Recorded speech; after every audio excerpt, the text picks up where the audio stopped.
Welcome to lazy blogs. So Durgamma దర్శనం అయిపోయిన తర్వాత చాలా వెజ్ ఫుడ్ తిన్నాక కొంచెం నాన్ వెజ్తో చల్తాయి. సో నాకు విజయవాడలో ఫిష్ అంటే చాలా ఇష్టం.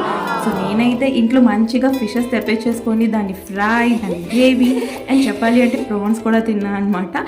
సో ప్రాన్ కూడా చాలా అంటే చాలా బాగుంది. సో ఇక్కడ భీమవరం నుంచి ప్రాన్స్ వస్తాయి. So they very fresh and very very tasty yummy.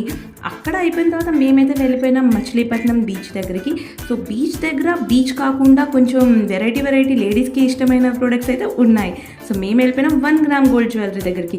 So చూస్తున్నారు కదా, చాలా అంటే చాలా డిఫరెంట్ డిజైన్స్ ఉన్నాయి అండ్ చాలా ఫినిషింగ్తో ఉన్నాయి ఫ్రెండ్స్. చాలా అంటే చాలా బాగుంది.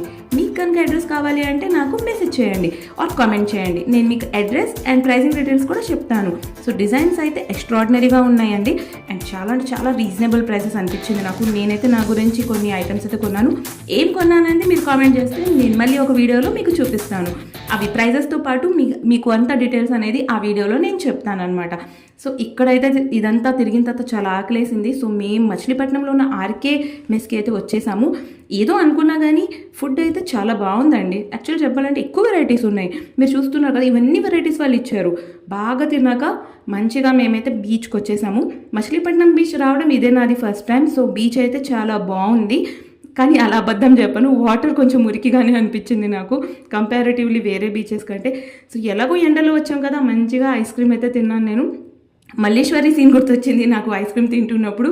పుల్ ఐస్ 20 రూపీస్ది 100 రూపీస్కి ఇచ్చి కొన్నట్టు. ఇక్కడ చూస్తున్నారు కదా క్రాబ్స్.